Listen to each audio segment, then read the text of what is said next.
Thank you for listening to The Scene. And thanks to our sponsors, Elite Feeds in Tyndall, South Dakota, Reno Construction, Chris Hay Grinding, Tyndall Motors, Frank's Trading Post, and Team Pluto.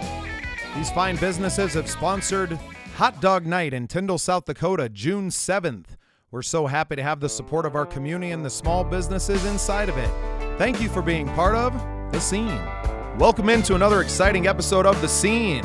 I'm your host, Bubba Starts, and today I'm joined by singer, songwriter, and international touring artist, Ryan Little Eagle. Ryan, how you doing, brother? Hey, doing all right, man. How about yourself? I am very well today. Very well. Well, we've communicated a little bit, but for me and all of our listeners, why don't you tell us a little bit about who is Ryan Little Eagle? He's just a vagabond and troubadour trying to make his way in life, going from town to town, singing a song here and there, and sharing a story or two. It started back when I was out of high school. Was playing native music, and went from playing native music to transitioning into singing and songwriting. And here we are, 15 years into doing music professionally. It's crazy. That's awesome, man. So playing Native American music, you say, what instrument were you playing? I was playing the flute. I was a flute player for many years. I won 2 Native American Music Awards, which are like the native version of the Grammys. My uncle kind of helped show me a little bit more in that realm. For those who are around the Rapid City, Black Hills area, my uncle, J.J. Camp, he was a country singer turned flutist, turned back country singer. That's awesome, man. So music's in the family, native music, native instruments. We love all that here. Preserving the cultures that came before us are very important to the show and to me personally.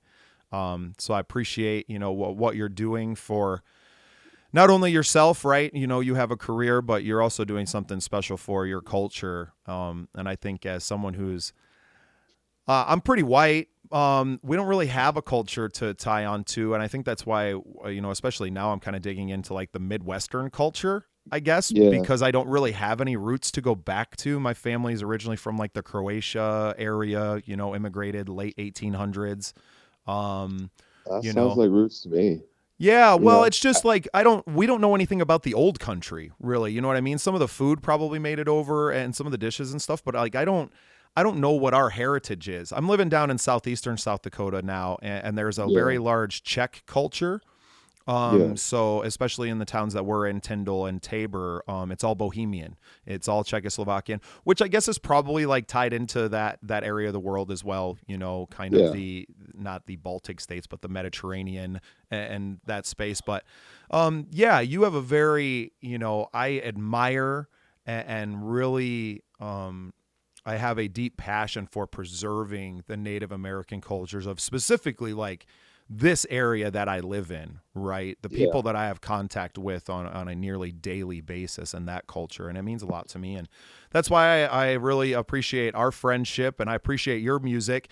So you feature your flute on the song you sent in for this episode of Love Noise we featured you on, Made for Two. That's you on the flute, right? Yeah. It's a really cool effect on the song, man. Yeah, like I said, that's been a part of my whole music journey. It was starting off with playing the flute, and as I've transitioned into singing, it's just like a part of me I never wanted to let go. So it's kind of like a fusion that I've done, kind of trying to create that like Native Americana style. Native Americana. I like that, buddy. I like that a lot. And that's, I mean, that to me kind of embodies the Midwestern AF, embodiment that we're trying to build out here. Is we're trying to embrace all the cultures about here. It's country and the rock side and the Americana and the native and all of that, right? Because we're in such a, South Dakota, especially where we're at, it is such a melting pot. And especially now because this, when you go into Sioux Falls, there's a lot of different cultures now. Oh A yeah. lot of different people that are mixing in the town of Sioux Falls, and I don't think we're as white bread as people think we are out here anymore. And not that most of the smaller communities aren't still predominantly white, but I think there's a lot more culture in our urban centers than we give them credit for. And yeah, it's important that we embrace those things. And yeah, you're bringing that, and preserving your culture with your music now. You're working on some new music. What's that all about? Well, maybe I owe Devin for that. I mean, Devin kind of got me. For Devin those who don't know, Sance for our yeah, listeners. I was about to say, yeah, Devin Sands. I played on one of his records one time when I came into town to visit for a little bit, and that's when he hooked me up with Tom, and kind of got addicted to working with Tom. So we were always at the studio, and for me, Devin kind of ingrained in me about always putting out new music, always having something new for somebody to listen to, and putting out your stories and stuff. And for me, I wanted to keep working on a record, and I started with Tom, and something happened and opportunities opened up. So I left for the South for a while, and I met a random guy. I actually met Roy Clark's nephew, of all people. For those who know, like Cowboy Roy Clark from Hee Haw, and we started working. Talking about doing studio stuff, and before I know it, I played him a couple songs, and now we're pretty much about to put out an album. It's like, for me, the creation side of music in studios where I find a lot of joy. That's cool, man. Yeah, I haven't spent a lot of time in studio. The time that I have spent in studio has been with Tom Freer as well, though. Tom has a hand in all three of my releases. The third, Building Today, is coming soon. You got a working title for the album. What's that? Simple things and small town dreams is currently my working title for this project. That sounds good to me, brother. Yeah, for me, it feel like that's something that's dying. Everybody wants the newest, fanciest, whatever's coming out.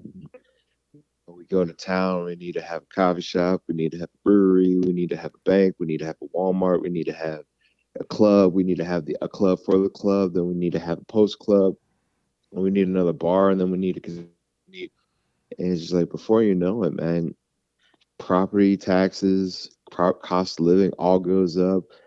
Nobody knows anybody anymore, and all the local businesses die off.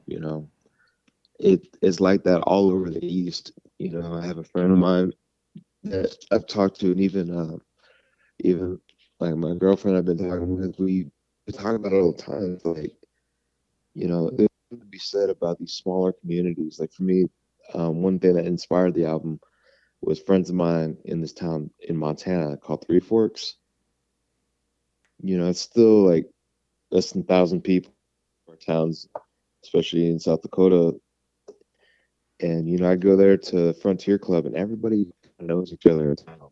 That sucks because everybody knows your business. You do one thing, and town knows. But to see the community how they come together and support each other, that's like, to me, that's the most beautiful thing. That's the other side of everybody knowing all your business, right? Is they know when you're down and they know when you're hurting. And they usually come through to help. I know Three Forks. I know some of the places that you haunt up in Montana.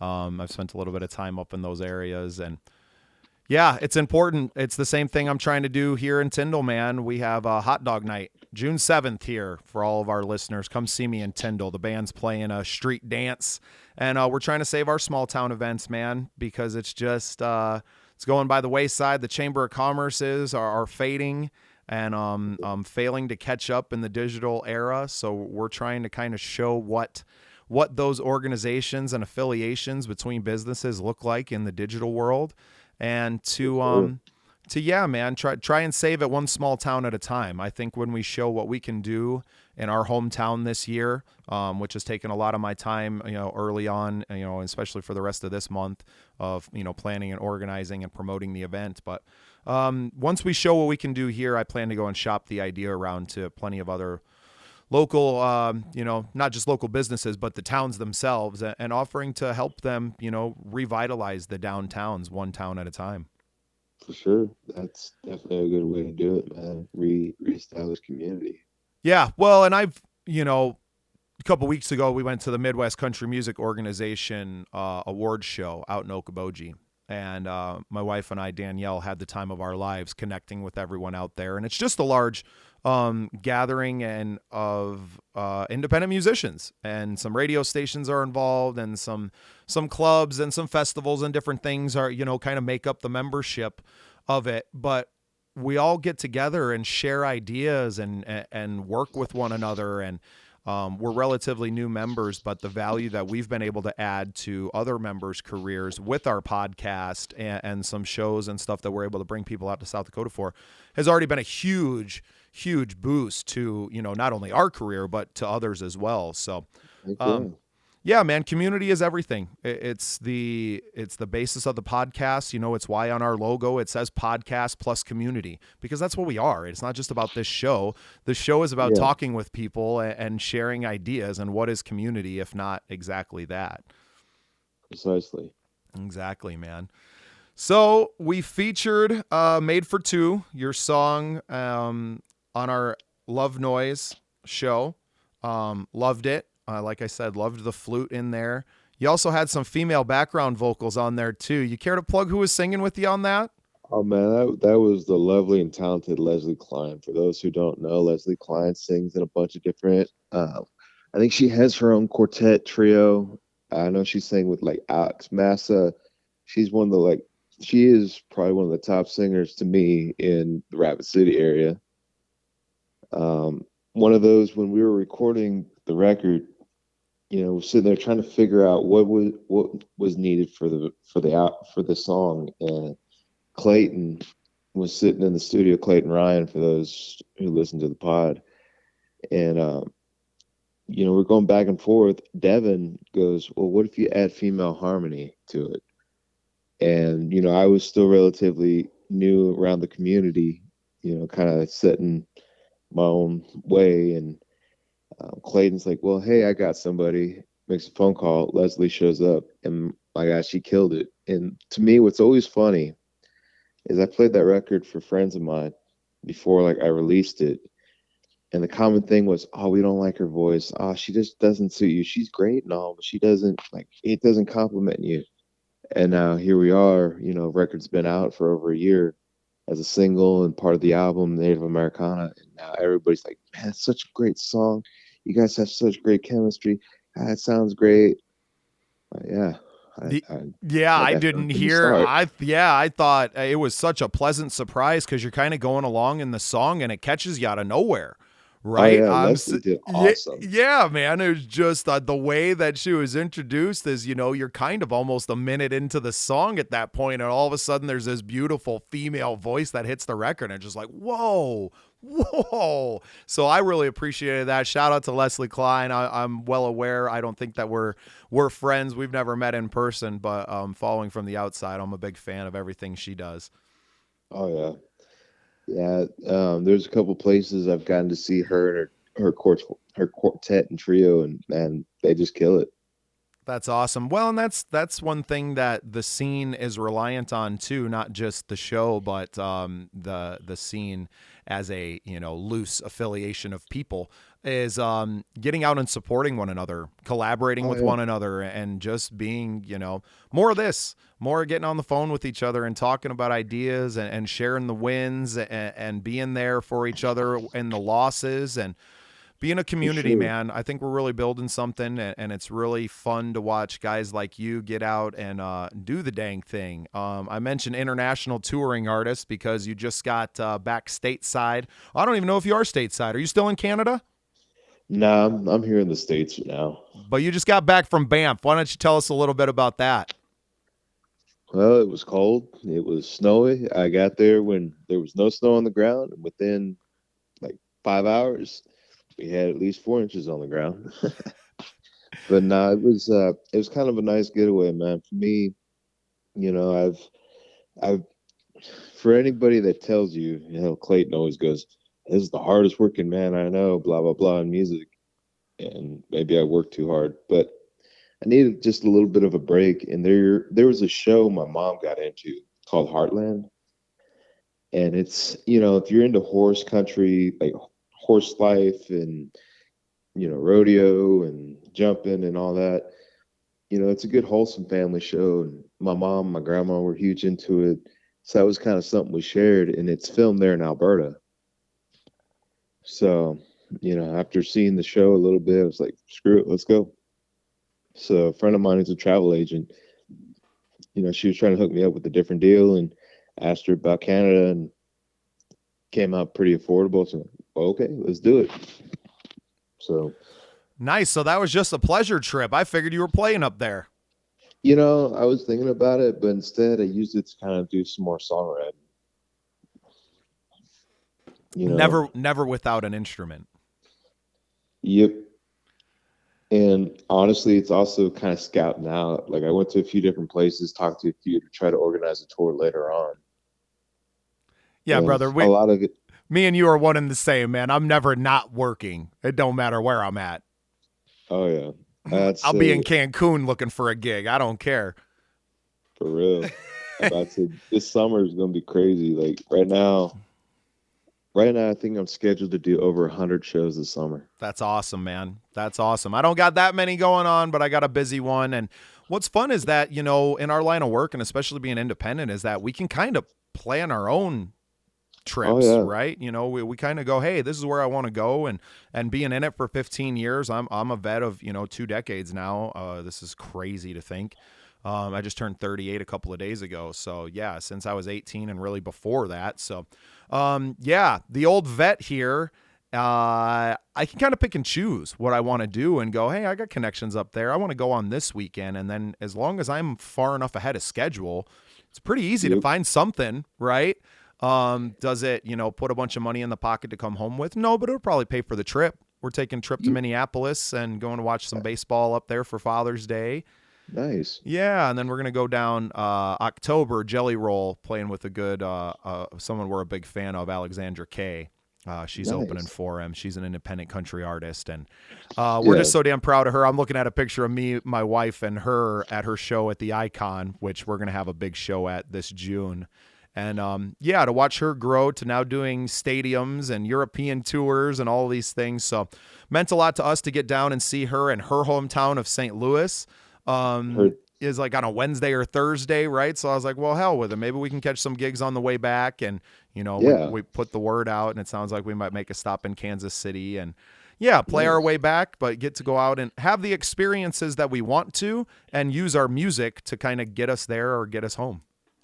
Yeah, I mean that's kind of like how it started. For me, I was playing local stuff. I was playing around the Appalachians for a while, and then just wanted to really start gigging around in Montana. Went out there, scouted out a couple, found a couple, and before you know it, here we are years later. And I'm playing in Montana so much it's ridiculous. But the people there are so amazing and great. It's just like Well, it's because a lot of people don't make it out there. Like true. the fact that you're willing to come all the way out to them, and especially when you're getting out into some of these smaller areas, man, they appreciate it. And that's really Oh all I'm yeah, about, man. I'm done kind of going out and trying to find the people. I want to dig into the people that appreciate me, that appreciate what we're doing. We're going to dig into 100. those people. I'm kind of done searching out the other places. We've gotten into some pretty cool rooms this year already, man. I'm very thankful to Club David. I'm very thankful to the Icon Lounge. I got a meeting with Justin Heinrichsen, who they also own the Spearfish Public House and the Windsor Oh, Pub. Justin's cool.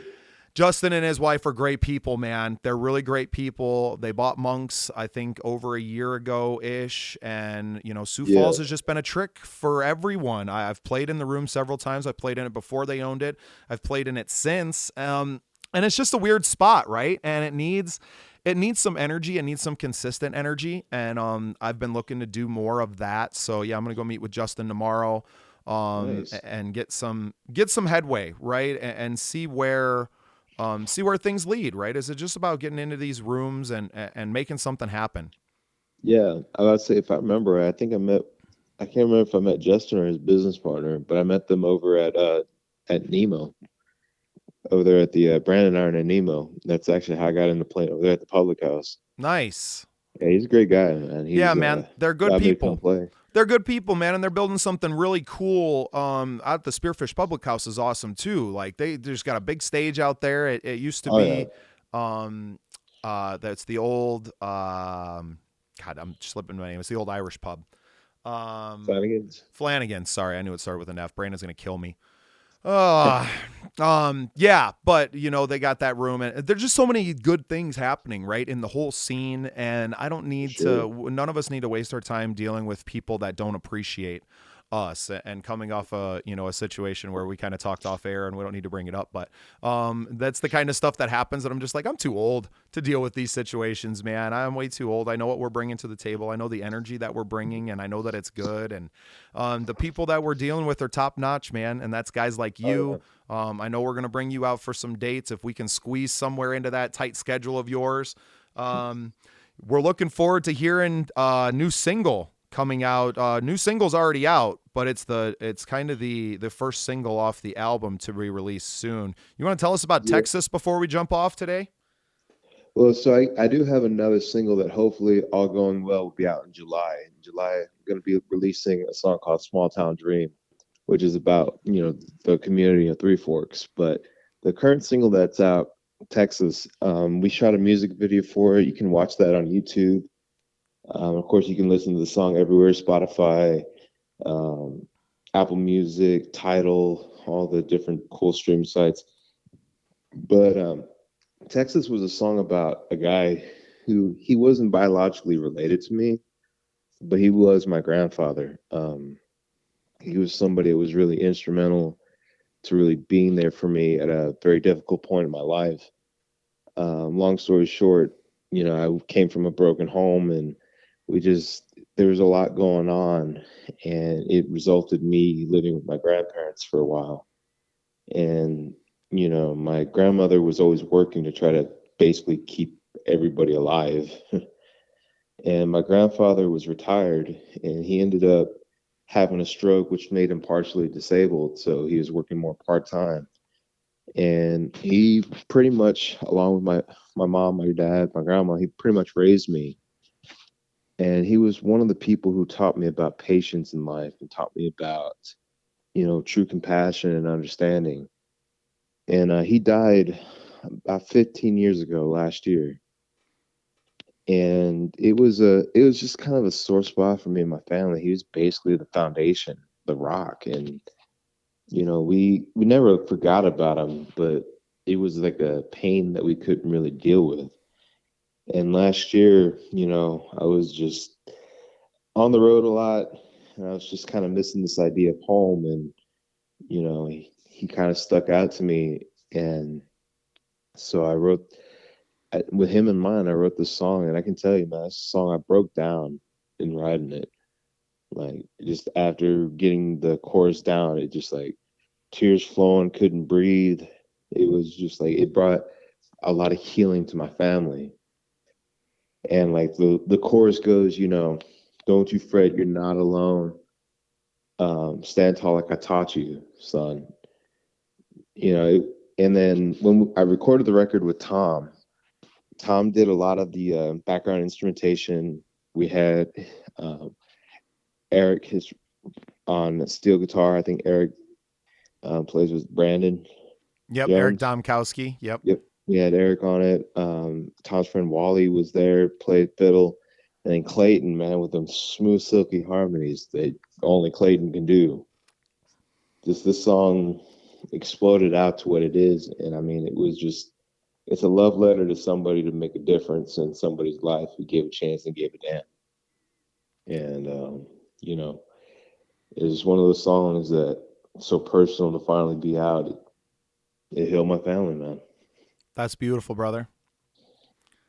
That's a beautiful thing that music does for us. I've written songs in the same way, right? Yeah, It's how I healed myself when we found out my grandmother, my mom's mom, my granny, who's always been, the closest grandparent that I've been to. We found out last Oh God, it's already been a year since she passed away now, but this was 2022, October probably, and found out that the cancer that she had beaten into remission 20 years ago was back and back, with a vengeance, and it wasn't going to be very long. And I wrote the Yeah, song Everlasting. Um, it's not a very like sweet song. It's kind of a very like rock, almost punk rock vibe to it. But the yeah, healing in it was just, time's everlasting, but time never lasts. And it's all yeah, about soaking up all that goodness while you got them, man, because we know those good times are fading. They are fleeting. But that's also the music connects us to those memories, right? yep, And that's why it's so dang important that we got storytellers like Ryan Little Eagle and Clayton Ryan and Tom Freer, Devin Sance. I got some really cool friends. I really appreciate you guys being a part of our world, a part of my world personally. I'm such a huge fan of all of you guys. And just starting to dig into the Ryan Little Eagle catalog and looking forward to some new music, man. I really can't wait for this album to come out and really establish you as a premier songwriter in our scene and in the Americana scene at large. yeah. It's this new album is gonna be interesting, man. I had no clue where it was gonna start at, and the guy that I'm working with, man, he's brought out every old song that I'd kind of tossed aside, and like, let's do that one. Let's do that one. So you guys will get to see some of the deeper songs I've written that I never believed in, or I never believed outside of myself. I'll tell you, man, it's gonna be killer. It's gonna be popping. Yeah, man. I'm really looking forward to hearing it and for everyone else. You got a website, Ryan? Yeah, RyanLittleEagleMusic.com. People can catch up with everything but my tour dates. If you want to see where I'm playing right now, social media is the best because I work too damn much to be able to go and update it. Yeah, send out a carrier pigeon or something. Right? Well, Ryan, I appreciate your time today being on the show and yeah, sharing a little bit of yourself with us on the scene and just being a part of what we're building here, man. I really appreciate you. Appreciate you too, man. Thanks for having me. Thank you for listening. Remember to go to patreon.com/thescenesd. Follow us on all your social media channels and make yourself part of The Scene.